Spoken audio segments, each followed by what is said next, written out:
الله أكبر الله أكبر الله أكبر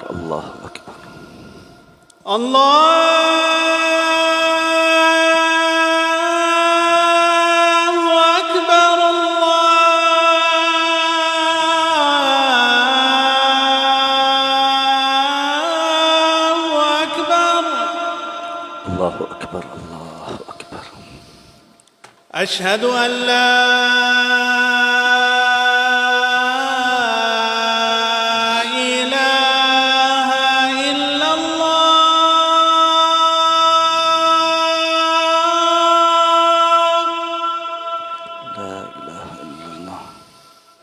أشهد أن لا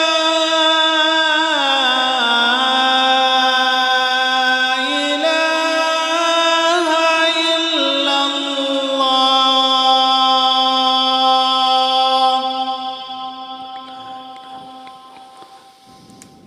أشهد أن محمدًا رسول الله.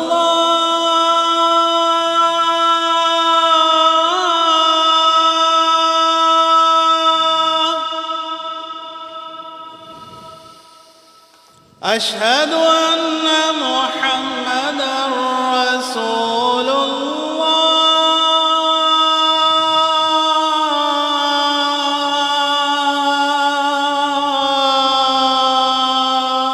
أشهد أن محمدًا رسول الله. حي على الصلاة.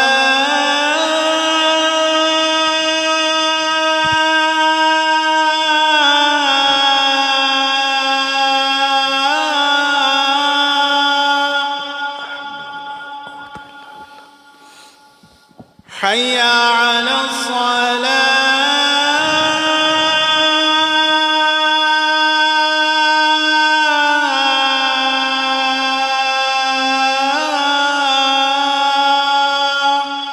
لا حول ولا قوة إلا بالله. حي على الفلاح.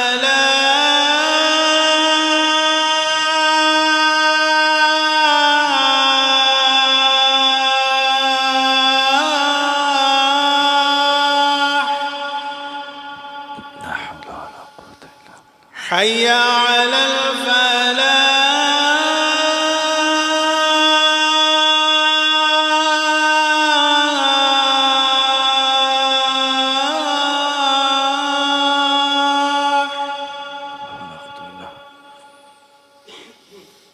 الله أكبر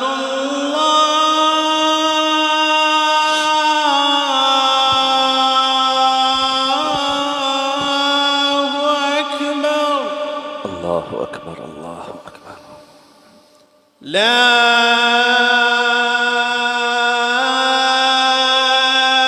إلا الله. لا إله إلا الله. اللهم صل وسلم سيدنا اللهم صل على محمد وعلى آل محمد كما صليت وعلى آل إبراهيم إنك حميد مجيد. اللهم بارك على محمد وعلى آل محمد كما باركت على إبراهيم إنك حميد مجيد. قد الدعوة صلاة القائمة محمد وبعثه مقاما محمودا الذي وعدته رزيت بالله ربا بالإسلام دينا محمد نبيا صلى الله عليه وسلم.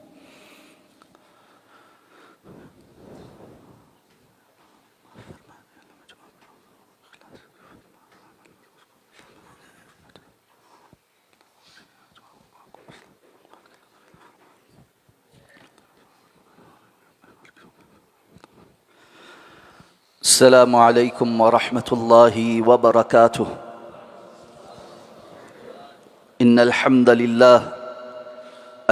لله نحمده ونستعينه ونستغفره ونؤمن به ونتوكل عليه ونعوذ بالله من شرور أنفسنا ومن سيئات أعمالنا. من يهده الله فلا مضل له ومن يضلله فلا هادي له. وأشهد أن لا إله إلا الله وحده لا شريك له وأشهد أن محمدًا عبده ورسوله. اللهم صل على محمد وعلى آل محمد كما صليت على إبراهيم وعلى آل إبراهيم إنك حميد مجيد. اللهم بارك على محمد وعلى آل محمد كما باركت على إبراهيم وعلى آل إبراهيم إنك حميد مجيد. أما بعد، فإن خير الحديث كتاب الله، وخير الهدي هدي محمد صلى الله عليه وسلم، وشر الأمور محدثاتها، وكل محدثة بدعة، وكل بدعة ضلالة، وكل ضلالة في النار. رب اشرح لي صدري ويسر لي أمري واحلل عقدة من لساني يفقه قولي. اللهم انفعنا بما علمتنا وعلمنا ما ينفعنا وزدنا علما. رب أعوذ بك من همزات الشياطين وأعوذ بك رب أن يحضرون. أما بعد، فأعوذ بالله من الشيطان الرجيم.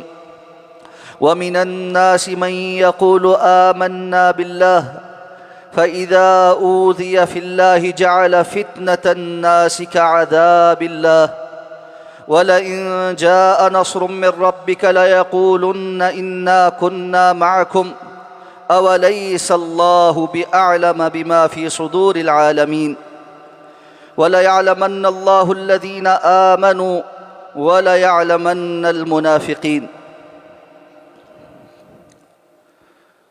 سورہ العنکبوت کی آیات آپ کے سامنے تلاوت کی گئی ہیں۔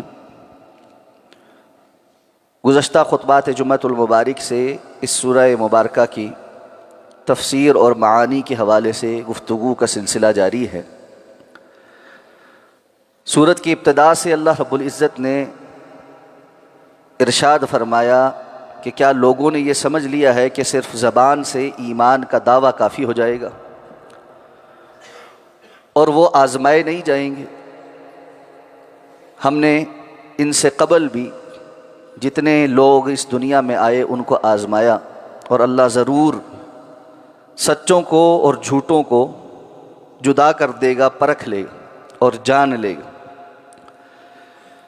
اس کے بعد ارشاد فرمایا کہ جو کوئی بھی کوشش کرتا ہے وہ حقیقتاً اپنے لیے ہی محنت کر رہا ہوتا ہے۔ اللہ تعالیٰ جہانوں سے مستغنی ہے،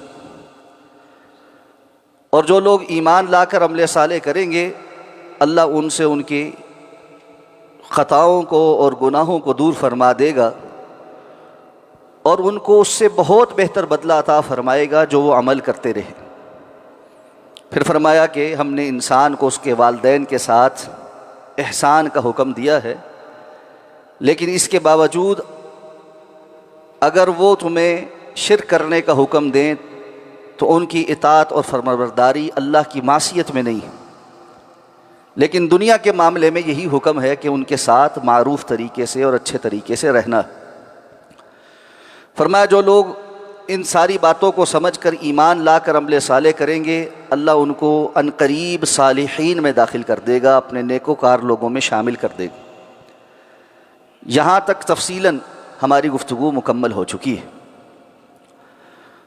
اب فرمایا وَمِنَ النَّاسِ، لوگوں میں سے کچھ لوگ ہیں، مَن یقول آمنا باللہ، جو کہتے ہیں کہ ہم اللہ پر ایمان لائے، فَإِذَا أُوذِيَ فِي اللَّهِ، اور پس جب انہیں اللہ کے رستے میں تکلیف پہنچائی جاتی ہے، جعل فتنة الناس كعذاب اللہ، تو وہ لوگوں کے ستانے کو اللہ کے عذاب کی طرح سمجھ لیتا ہے۔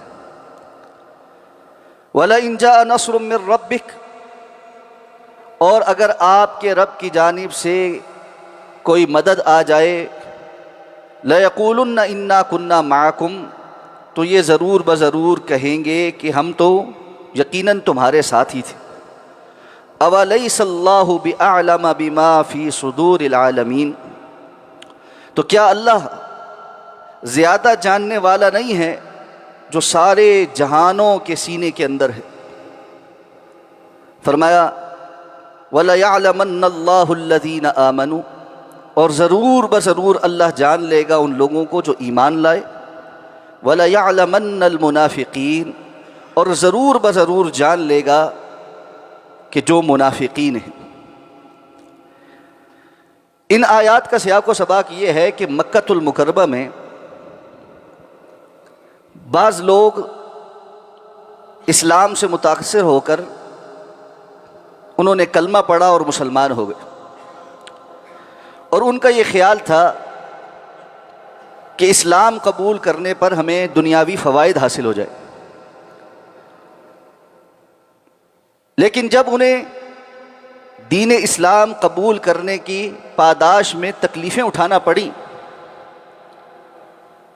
تو وہ فوری طور پر پلٹ کر کفر میں داخل ہو۔ لیکن انہوں نے اپنے کفر کی خبر عام نہیں کی کہ ہم واپس باپ دادا کے دین میں چلے گئے ہیں۔ کفار کے سامنے وہ اپنے کفر کا اظہار کرتے رہے،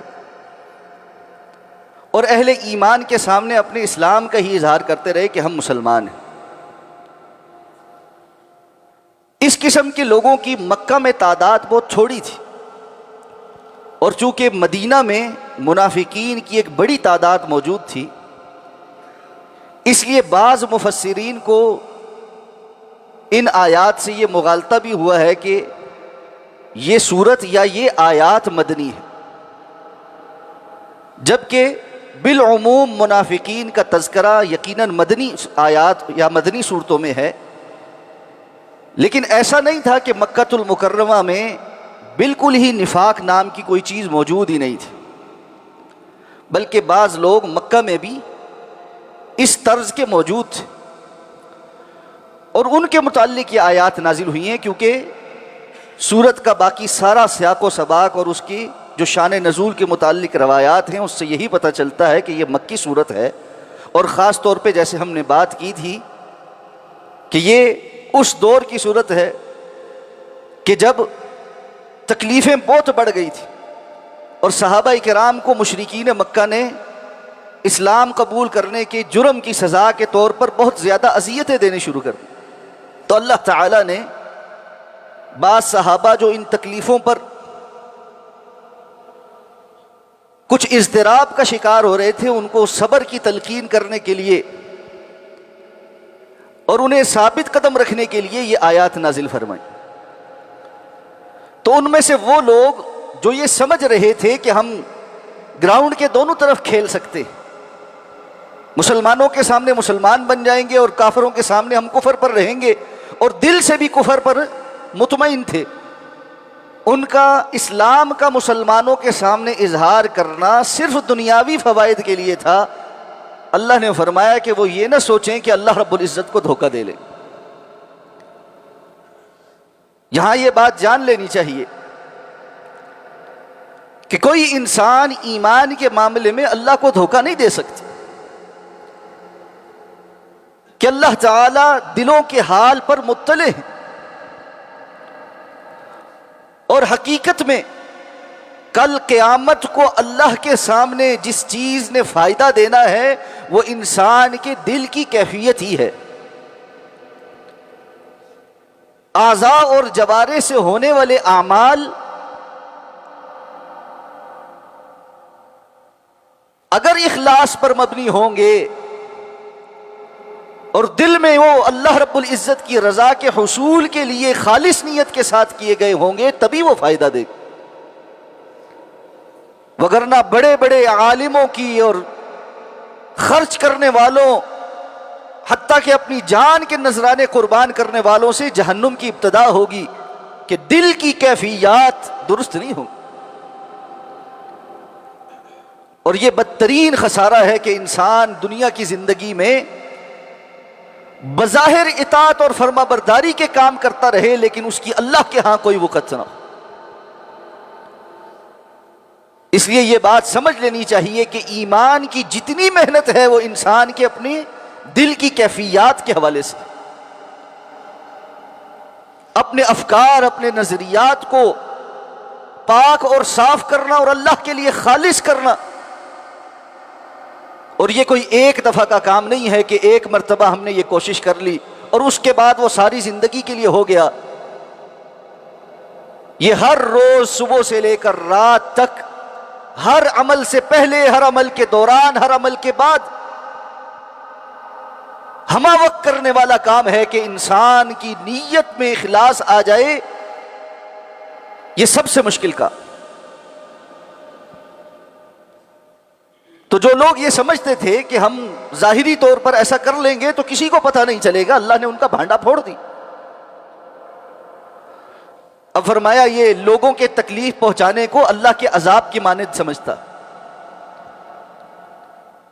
مفسرین کرام نے اس کے دو معنی بیان کیے۔ ایک تو یہ کہ لوگوں نے جب تکلیف پہنچائی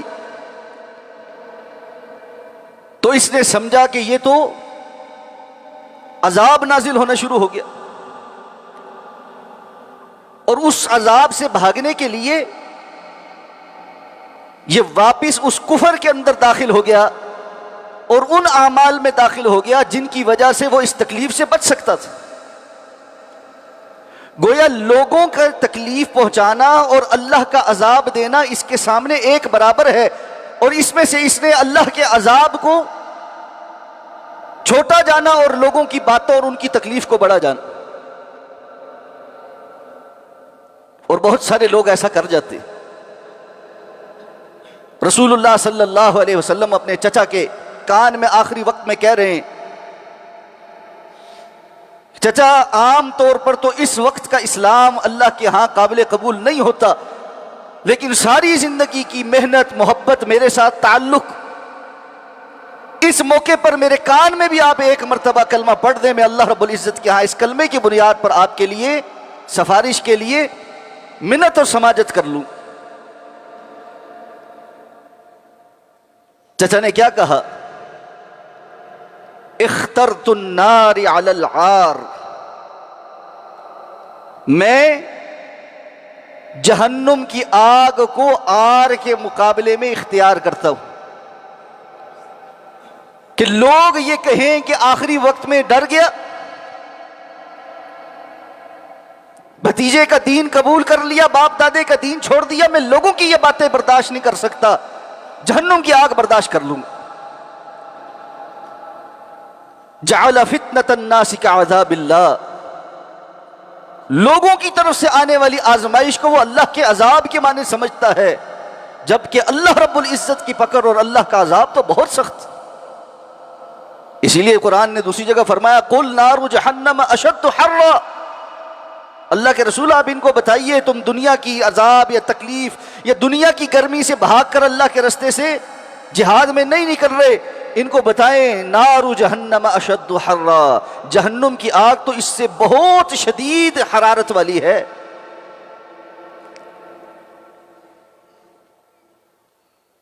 فَإِذَا أُوذِيَ فِي اللَّهِ جَعَلَ فِتْنَةَ النَّاسِ كَعَذَابِ اللَّهِ، جب اللہ کے رستے میں کوئی تکلیف پہنچائی جاتی ہے، لوگوں کی باتوں کو، لوگوں کی تکلیفوں کو اللہ کے عذاب کے معنی سمجھ لینا، شریعت سے دستبردار ہو جانا، اللہ کے احکامات سے دستبردار ہو جانا، اس بات پر کہ لوگ کیا کہیں گے۔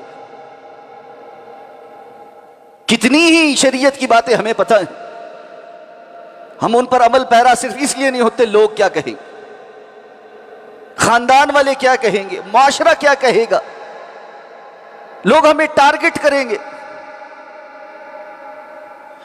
گویا لوگوں کی باتیں ہمارے لیے اللہ کے عذاب کی مانند ہیں، جس میں سے ہم لوگوں کی باتوں سے بچنے کی تو کوشش کرتے ہیں، اللہ کے عذاب سے بچنے کی کوشش نہیں کرتے۔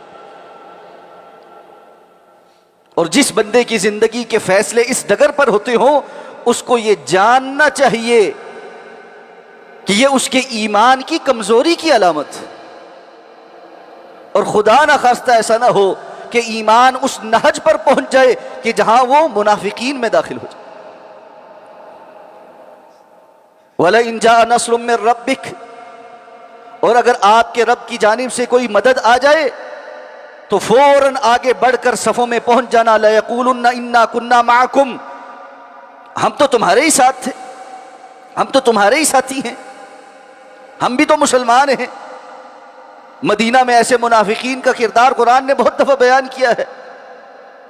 اللہ فرماتے ہیں کہ جب مسلمان جہاد اور قتال کے لیے نکلتے، یہ ہیلے بہانے سے پیچھے رہ جاتے۔ مسلمانوں کو میدان کے اندر کوئی تکلیف پہنچتی تو کہتے دیکھا ہم کتنے سمجھدار ہیں، گھر پہ بیٹھے رہے، اگر ان کے ساتھ نکلے ہوتے تو ہم بھی اسی طرح بے وقوفی میں مارے جاتے۔ اور اہل ایمان کو اللہ فتح اور نصرت دے دیتا تو مال غنیمت کے تقسیم کے وقت آپ پہنچتے اور آ کر کہتے کہ ہم بھی تو مسلمان۔ اللہ نے دوسری جگہ فرمایا وَمِنَ النَّاسِ مَن يَعْبُدُ اللَّهَ عَلَى حَرْفٍ، لوگوں میں سے کچھ لوگ ایسے ہیں جو ایک کنارے پر کھڑے ہو کر اللہ کی عبادت کرتے۔ کنارہ کیا ہے؟ اسلام کے دائرے کے بالکل ایج پر کھڑے، جیسے کوئی بندہ کسی بلڈنگ کے اندر داخل ہونے کے لیے بالکل اس کے جو داخلی دروازہ ہے نا اس کے اوپر ایک قدم ایسے رکھ کے کھڑا ہو۔ یا آپ اس کو اس مثال سے سمجھ لیں کہ اگر کوئی بندہ کسی دریا یا سمندر کے کنارے کھڑا ہے اور ایک کشتی جو ہے اس پر سوار ہونے کے حوالے سے وہ فیصلہ نہیں کر پا رہا کہ سوار ہوں یا نہ ہوں، اب وہ ایک پاؤں ایسے اس کشتی کے پھٹے کے اوپر رکھ کر کھڑا ہے کہ ذرا سا اگر مجھے ایسا محسوس ہوا کہ وہاں سے کوئی بڑی لہر آ رہی ہے اور کشتی ڈگمگائے گی تو میں فوراً چھلانگ مار کر خشکی کے اوپر اتر جاؤں۔ ایسا ہی ان کا معاملہ بھی ہے وَمِنَ النَّاسِ مَن يَعْبُدُ اللَّهَ عَلَى حَرْفٍ، لوگوں میں سے کچھ لوگ ایسے ہیں جو اللہ کی عبادت کرتے ہوئے ایک کنارے کے اوپر کھڑے ہوتے، اگر ان کو کوئی خیر پہنچ جائے، اور یہ خیر سے مراد دنیاوی فائدہ ہے، اطمأن بہ، تو پھر تو مطمئن ہو کر وہاں کھڑے رہتے ہیں کہ ہاں ہم مسلمان ہیں۔ اور اگر کوئی آزمائش آ جائے انقلب علی وجہہ، فوراً اپنی چہرہ پھیر کر دوڑ جاتا ہے کہ گویا اس کا اسلام کے ساتھ کوئی تعلق ہی نہیں۔ قربانی دینے کا وقت آئے گا، ایمان کی ثابت قدمی کو ثابت کرنے کا جب وقت آئے گا، اس وقت یہ فوراً دوڑ کر کفر کے کیمپ میں چلا جائے گا کہ کہیں مجھے موت نہ آ جائے، کہیں میری سختی نہ آ جائے، کہیں مجھے کوئی قربانی نہ دینے پڑ جائے، کہیں کچھ خرچ نہ کرنا پڑ جائے۔ فرمایا خسر الدنیا والآخرہ، یہ ایسے گھٹیا لوگ ہیں جن کی دنیا بھی خسارے میں ہے اور آخرت بھی خسارے میں۔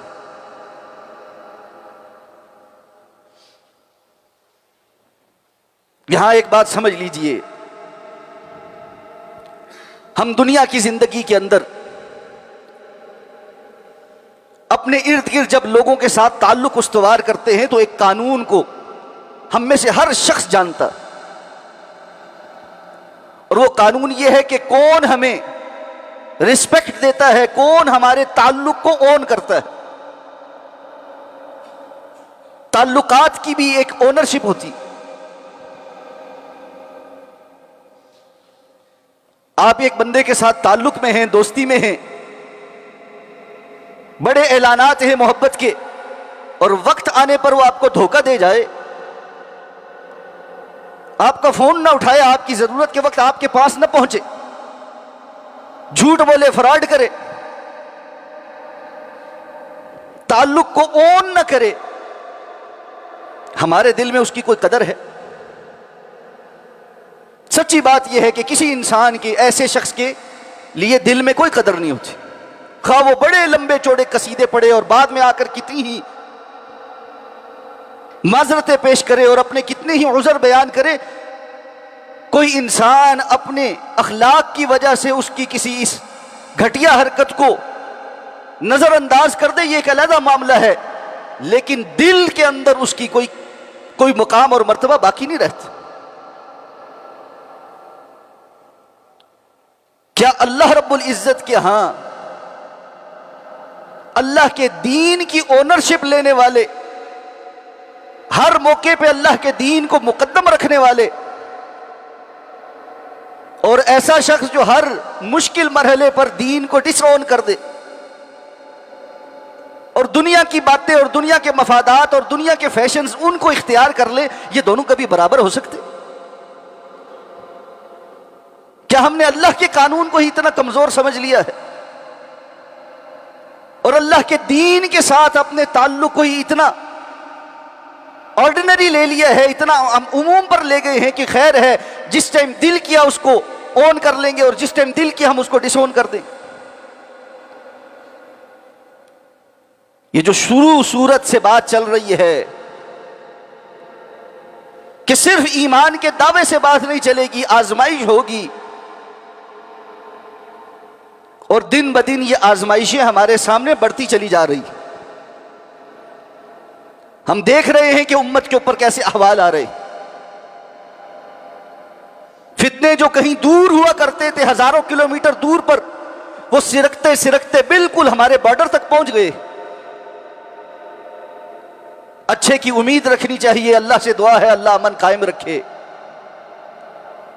لیکن ابواب الملاحم کو پڑھیں، فتنوں کے دور کے احادیث کو پڑھیں تو اللہ کا قانون نافذ ہے۔ آنے والے وقتوں میں یہ آزمائشیں بڑھیں گی۔ ایسے میں جو شخص ابھی ان حالات میں امن کے اندر چھوٹی چھوٹی باتوں پر اللہ کے دین کو اونرشپ نہیں دے سکتا، وہ کل مشکل میں کیسے دے گا؟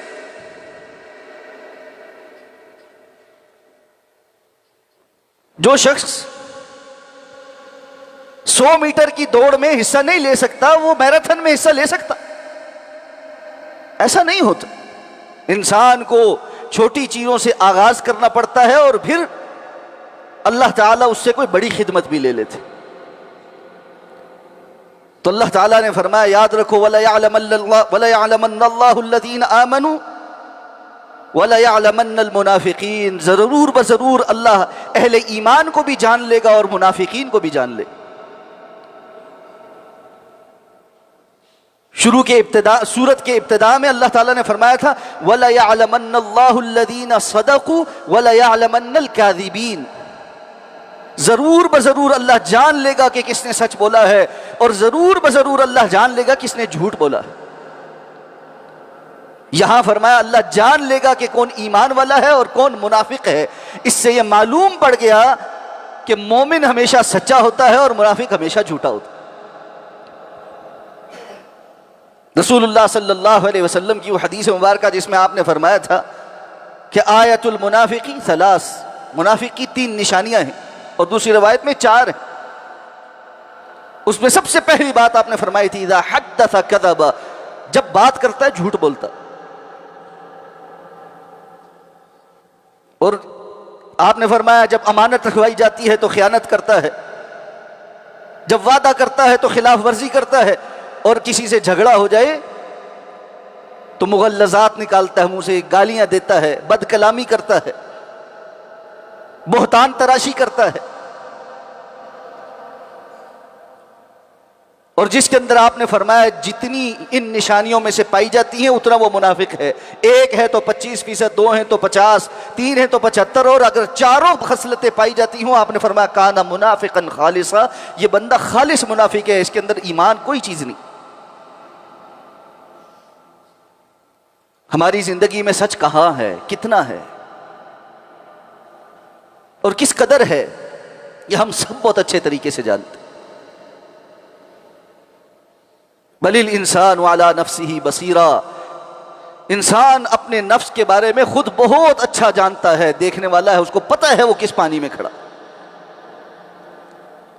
اللہ تعالیٰ نے فرمایا وقال الذین کفروا، جن لوگوں نے کفر کیا انہوں نے کہا للذین آمنوا، اہل ایمان سے، اتبعوا سبیلنا، تم ہمارے رستے کی اتباع کرو، ہمارے رستے پر چلو، ولنحمل خطایاکم، اور ہم ضرور تمہارے گناہوں کا بوجھ اٹھا لیں گے، وما ہم بحاملین من خطایاہم من شیء، جبکہ وہ ان کے گناہوں میں سے کسی چیز کا بوجھ بھی اٹھانے والے نہیں ہیں، انہم لکاذبون، یقیناً یہ جھوٹ بول رہے۔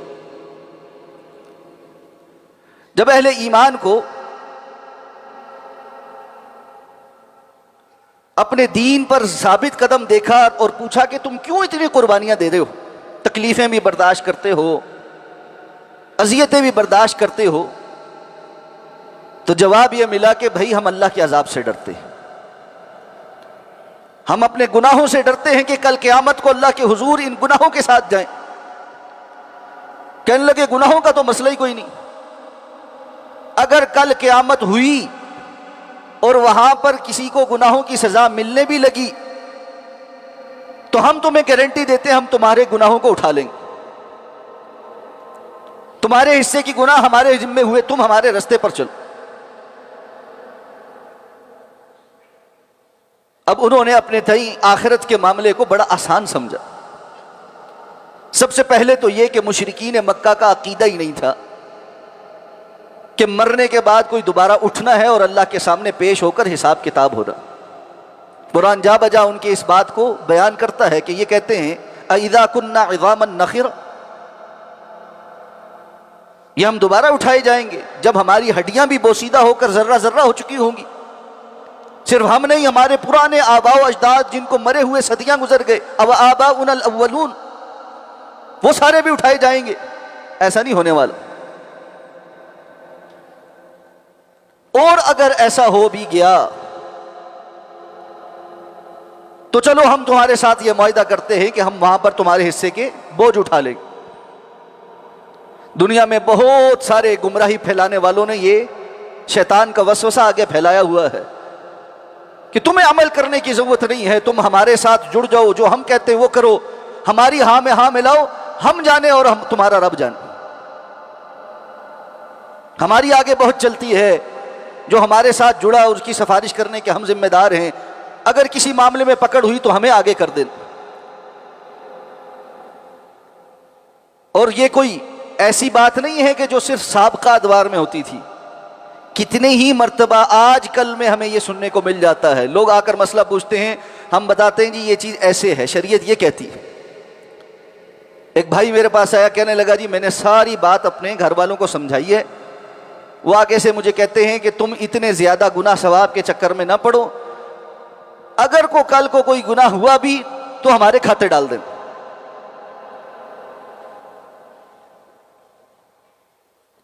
میرے پاس کیس آیا، ایک بندہ مختلف اوقات میں اپنی اہلیہ کو طلاق دے چکا ہے،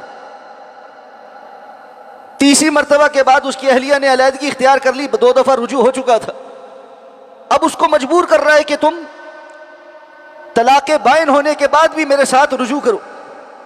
اس نے کہا اللہ کے بندے اب ہمارا رجوع نہیں ہو سکتا، کہتا گناہ ثواب کی بات ہے تو تم قیامت کے دن یہ گناہ میرے ذمہ لکھ دے۔ اس قدر ڈٹائی۔ اللہ نے فرمایا ایسے دعوے کرنے والے یہ بات جان لیں، وَمَا هُمْ بِحَامِلِينَ مِنْ خَطَايَاهُمْ مِنْ شَيْءٍ إِنَّهُمْ لَكَاذِبُونَ۔ سارے گناہوں کی بات تو دور کی ہے، ایک گناہ بھی اس میں سے تھوڑا سا بھی یہ کوئی اٹھانے والے نہیں ہیں قیامت کے دن۔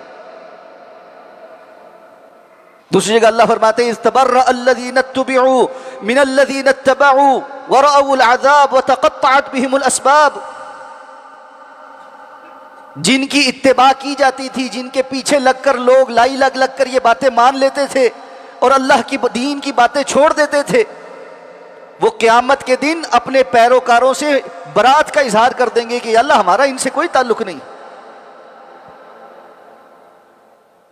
وَلَا تَزِرُ وَازِرَةٌ وِزْرَ أُخْرَىٰ، کل قیامت کو کوئی کسی دوسرے کا بوجھ نہیں اٹھائے گا۔ وَإِن تَدْعُ مُثْقَلَةٌ إِلَىٰ حِمْلِهَا لَا يُحْمَلْ مِنْهُ شَيْءٌ وَلَوْ كَانَ ذَا قُرْبَىٰ، اگر کوئی بوجھ سے لدی ہوئی جان، گناہوں سے اٹی ہوئی جان کسی دوسرے کو پکارے گی کہ بھائی آؤ میرا تھوڑا سا بوجھ اٹھا لو، کوئی بھی آ کر اس کے بوجھ کو نہیں اٹھائے گا۔ وَلَوْ كَانَ ذَا قُرْبَىٰ، خواہ وہ اس کا بہت قرابت دار ہی کیوں نہ ہو۔ يَوْمَ يَفِرُّ الْمَرْءُ مِنْ أَخِيهِ وَأُمِّهِ وَأَبِيهِ وَصَاحِبَتِهِ وَبَنِيهِ، جس دن انسان دوڑ جائے گا، فرار اختیار کرے گا اپنے بھائی سے، اپنے ماں اور باپ سے، اپنی بیوی سے، اپنے شوہر سے، اپنے اولاد سے، بیٹوں سے، بیٹیوں سے۔ لِكُلِّ امْرِئٍ مِّنْهُمْ يَوْمَئِذٍ شَأْنٌ يُغْنِيهِ، اس دن ہر انسان کو اپنی ایسی پڑی ہوگی کہ جو پڑی ہوئی، جو گھبراہٹ اور پریشانی اس کو دوسروں سے مستغنی کر دے گی، کوئی کسی کی فکر نہیں کرے۔ کوئی آواز دے گا بھی تو یہ خود غرضی کی انتہا پر ہوگا، اور ایسی خود غرضی، قرآن کہتا ہے یود المجرم لو یفتدی من عذاب یومئذ ببنیہ، مجرم اس دن تمنا کرے گا کاش آج اس کو اس عذاب سے نجات مل جائے، فدیے کے طور پر بیٹے دینے پڑے تو وہ بھی دے دے، اپنے گھر والے بیوی بچے سب قربان کر دے، قبیلہ خاندان سب قربان کر دے، یہاں تک کہ اگر ساری دنیا کو جہنم میں ڈالا جانے کی اس کو پیشکش کرے کہ فدیے کے طور پر سارے لوگ جہنم میں جائیں گے، تم ایک جان عذاب سے بچو گی، یہ کہے گا سب کو جہنم میں جھونک دو، مجھے عذاب سے بچاؤ۔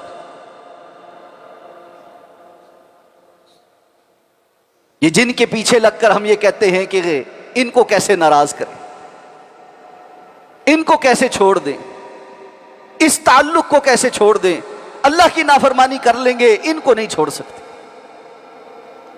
جن کی تسلیوں کے اوپر ہم کہتے ہیں کہ خیر ہے خیر ہے، کچھ نہیں ہوتا، آگے جائیں گے تو دیکھ لیں گے، انہم لکاذبون، یہ سارے جھوٹے، وہاں کوئی کسی کا بوجھ اٹھانے کو تیار نہیں ہوگا۔ فرمایا وَلَيَحْمِلُنَّ أَثْقَالَهُمْ وَأَثْقَالًا مَعَ أَثْقَالِهِمْ، جو یہ دعوے آج کر رہے ہیں کہ ہم کل کو تمہارے بوجھ اٹھا لیں گے، ان کو جان لینا چاہیے وہ اپنے بوجھ بھی ضرور بضرور اٹھائیں گے، اور اس کے ساتھ اور بھی بہت سارے بوجھ۔ وَلَيُسْأَلُنَّ يَوْمَ الْقِيَامَةِ عَمَّا كَانُوا يَفْتَرُونَ، اور ضرور بضرور یہ قیامت کے دن سوال کیے جائیں گے اس سب کے بارے میں جو یہ جھوٹ گھڑتے تھے۔ یہ جو جھوٹ گھڑا ہے کہ ہم قیامت کے دن تمہارا بوجھ اٹھا لیں گے، اس کی کیا دلیل ہے؟ کس نے اس بات کی طرف تمہیں لگایا ہے کہ عوام کو گمراہ کرو اور ان کو کہو کہ نماز پڑھنے کی کوئی ضرورت نہیں، نیک اعمال کرنے کی کوئی ضرورت نہیں، اس آستانے پہ آؤ، آ کر کچھ منتیں مانگو، کچھ چادریں چڑھاؤ، کچھ دیے جلاؤ، مخصوص قسم کے لوگوں کے ہاتھ پر بیعت ہو جاؤ اور تمہاری آخرت کے ہم ذمہ دار ہیں۔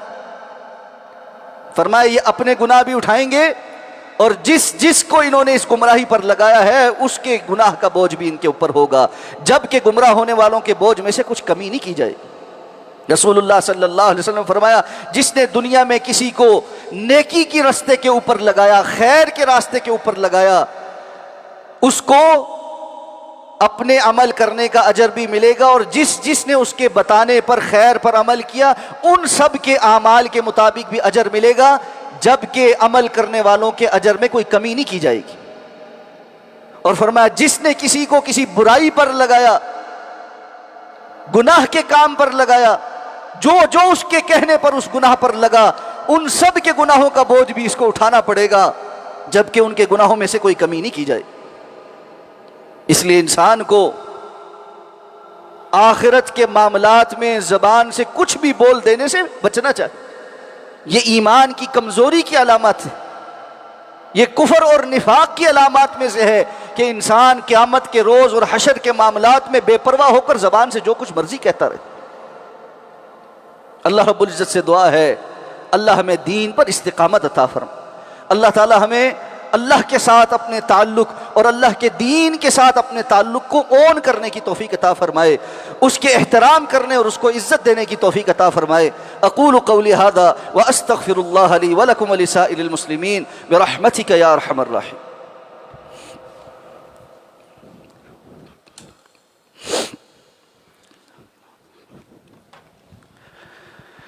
ان الحمد لله نحمده ونستعينه ونستغفره ونؤمن به ونتوكل عليه ونعوذ بالله من شرور أنفسنا ومن سيئات أعمالنا، من يهده الله فلا مضل له ومن يضلله فلا هادي له، وأشهد أن لا إله إلا الله وحده لا شريك له، وأشهد أن محمدًا عبده ورسوله۔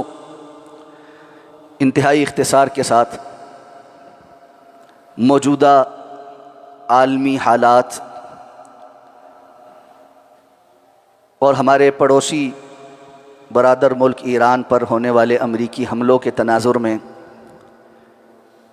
حکومت پاکستان اور پاکستان کے افواج اور ان کے سربراہ کا جو کردار ہے، اللہ رب العزت نے بڑی دانش مندی اور ہوش مندی کے ساتھ اس ساری صورتحال کو ہماری قیادت کو دیکھنے اور اس پر رد عمل دینے کی توفیق عطا فرمائی۔ ہم اس حوالے سے حکومت پاکستان، وزیر اعظم پاکستان اور ان کی تمام وزارت خارجہ کی ٹیم اور ہماری افواج پاکستان اور فیلڈ مارشل عاصم منیر صاحب اور ان کی تمام جو ٹیم ہے ان کو ہدیہ تبریک پیش کرتے ہیں کہ ایک مشکل مرحلے پر جہاں سارا عالم اسلام ایک ایسی جنگ کی لپیٹ میں آ سکتا تھا جس کا کوئی نتیجہ نہیں، وہاں اپنے دیرینہ دوست اور ہر مشکل میں کام آنے والے ملک سعودی عرب کے ساتھ بھی اپنے تعلق کو صحیح سطح پر قائم رکھنا اور ان کو صبر کی تلقین کرنا اور سعودی عرب کے دفاع کے حوالے سے غیر متزلزل عزم کا اظہار کرنا، اور اسی کے ساتھ ساتھ یہود و نصارہ کے مقابلے پر اپنے برادر ملک کا دفاع کرنا اور اس کو بھی اس معاملے کے اندر مذاکرات کی طرف لے کر آنا، یہ ایک بڑا ہی موقع کی مناسبت سے اہم ترین فیصلہ تھا جو اللہ نے الحمدللہ پاکستان سے کروایا ہے۔ سب سے پہلے اس پر اللہ کا شکر اور اللہ کی تعریف ہے کہ ان مواقع پر اللہ تعالیٰ نے پاکستان کو پھر عزت سے سرفراز کیا ہے۔ میں اس موقع پر آپ تمام احباب سے یہ گزارش کروں گا کہ ہمیں ان حالات کے تناظر میں ہر قسم کے داخلی اختلافات اور انتشارات کو پس پشت لے لینا چاہیے۔ ممکن ہے بہت سارے لوگوں کا موجودہ حکومت سے اختلاف، عسکری قیادت سے اختلاف، اور ایسا کوئی حیران کن نہیں، کبھی ہم جو حکمران ہوتے ہیں ان پر مطمئن ہوتے ہیں اور کبھی غیر مطمئن ہوتے ہیں، اور یہ بھی ضروری نہیں کہ ہم 100% ہی ہر معاملے میں کسی پر مطمئن ہوں۔ فی زمانہ جو صورتحال ہے اس میں اصول یہ ہونا چاہیے کہ جو خیر اور صحیح بات ہے اس میں تائید ہے، اور جو شر کی بات ہے اس کو برملا کہنا چاہیے کہ وہ شر ہے۔ یہ غیر مشروط حمایت اور غیر مشروط اختلاف، یہ افراط اور تفریط ہے، اس سے باہر آ جانا چاہیے۔